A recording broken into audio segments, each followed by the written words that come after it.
আমাদের আজকে দিনটা শুরু হয়েছিল বড়মার মন্দিরে পুজো দিয়ে। সকালের ঠাকুর দর্শনের ভিডিও তো অলরেডি তোমাদের সাথে শেয়ার করেছি। তারপরে সবাই মিলে আমরা চলে গেলাম ব্যারাকপুরের বিখ্যাত ডি বাপি বিরিয়ানির দোকানে।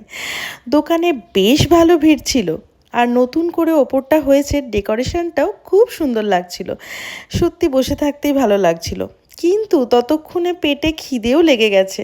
সকাল থেকে কিছুই তো খাওয়া হয়নি, শুধু ভাবছিলাম কখন আসবে বিরিয়ানি, কখন আসবে বিরিয়ানি। এই দেখো কি সুন্দর ডেকোরেশন করেছে নতুন করে, বেশ ভালো লাগলো আমার।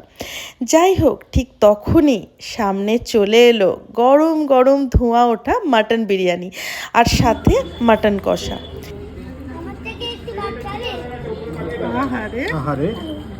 সবাই বলছে যেহেতু জিজ্ঞাসা করছে। এদিকে আমার ছেলে কি বলছে দেখো, আমার মা বিরিয়ানি খেতে চাইছে না, তাই বারবার মাকে রিকোয়েস্ট করছে খাবার জন্য। আমার সোনা বাবাটা এতটাই মিষ্টি। যাই হোক, আমরা সবাই মিলে তো খাওয়া দাওয়া শুরু করে দিলাম। আর এত মজা করছিল আমার দিদির ছেলে, কি বলছিল জানো, যে আমি নাকি এত বেশি খাচ্ছি যে আমার পেট ফেটে যাবে। যাই হোক, আমরা তারপরে খাওয়া দাওয়াটা শেষ করলাম ঠান্ডা ঠান্ডা ফিরনি আর কোল্ড ড্রিঙ্কস দিয়ে। খাওয়ার শেষে মনটা যেন আরও ঠান্ডা হয়ে গেল।